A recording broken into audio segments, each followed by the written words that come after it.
84 लाख योनियों का चक्र शास्त्रों में विस्तार पूर्वक वर्णित है। यह जीवात्मा की एक लंबी यात्रा है जिसमें उसने असंख्य जन्म लिए हैं, असंख्य कष्ट सहे हैं और अंततः यह दुर्लभ मानव जीवन प्राप्त किया है। सबसे पहले जीव को 30 लाख बार वृक्ष योनि में जन्म लेना पड़ता है। यह योनि अत्यंत दुखद और निष्क्रिय होती है। न चलने की क्षमता, न बोलने की शक्ति, न ही किसी प्रकार की अभिव्यक्ति, केवल सहना ही सहना। सूर्य की तपती किरणें, वर्षा की बौछारें, आंधी की मार और ठंडी हवाओं का प्रहार, सब कुछ निःशब्द सहन करना पड़ता है। पतझड़ में पत्ता पत्ता झड़ जाता है, डालियां टूट जाती हैं और मनुष्य कुल्हाड़ी चलाकर उसे काट देते हैं। वृक्ष का जीवन मौन तपस्या है, बिना कुछ कहे केवल देना। इसके बाद जीव 9 लाख बार जलचर प्राणियों की योनियों में जन्म लेता है। मछलियां, केकड़े, शंख, झींगे जैसे अनेक जीव जो पानी में रहते हैं और जिनकी स्थिति भी अत्यंत दयनीय होती है। हाथ पैर रहित शरीर, कीचड़ और जल में रहना, मांस और सड़ी गली चीजें खाना और प्रायः एक दूसरे का मांस खाकर जीवन यापन करना पड़ता है। इस योनि में न भाषा होती है, न अभिव्यक्ति का माध्यम, बस जीविका की निरंतर तलाश।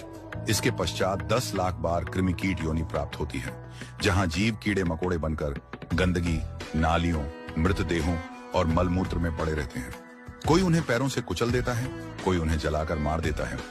इन योनियों में जीवन क्षणिक, असुरक्षित और अत्यंत तुच्छ होता है। फिर 11 लाख बार पक्षियों की योनि आती है। पक्षी जिनका आश्रय स्वयं पेड़ पौधे ही होते हैं। खाने को जोंक, कीड़े या जो सड़ा गला मिल जाए वही भोजन है। स्वयं भूखे रहकर भी अपने बच्चों को खिलाना, उनकी रक्षा करना और अंत में जब वे उड़ना सीख जाते हैं तो उन्हें पीछे छोड़कर आगे बढ़ते देखना, ये पक्षी जीवन का यथार्थ है। कुछ पक्षियों की आयु लंबी होती है जैसे काक और शकुनी, पर जीवन फिर भी अस्थिर, भयपूर्ण और संघर्षमय होता है। इसके पश्चात पशु योनि में 20 लाख बार जन्म लेना पड़ता है। इन योनियों में अत्यंत प्रकार की हिंसा, भय और संघर्ष होता है। बड़ा जीव छोटे को खा जाता है, बलवान निर्बलों को सताता है। कोई केवल घास पर जीवन व्यतीत करता है तो कोई दूसरे प्राणियों का शिकार करता है। कुछ को हल खींचना पड़ता है, कुछ को गाड़ी, और फिर भी कोई ममता या दया का भाव नहीं। बीमार या घायल होने पर बोल भी नहीं सकते, उनके लिए मलमूत्र ही निवास बन जाता है। इन पशु योनियों में गौ योनि को विशेष और अंतिम माना गया है, क्योंकि गौ का शरीर पवित्र और पुण्यदायक होता है। तत्पश्चात 4 लाख बार मनुष्य योनि मिलती है, लेकिन यह भी क्रमशः प्राप्त होती है।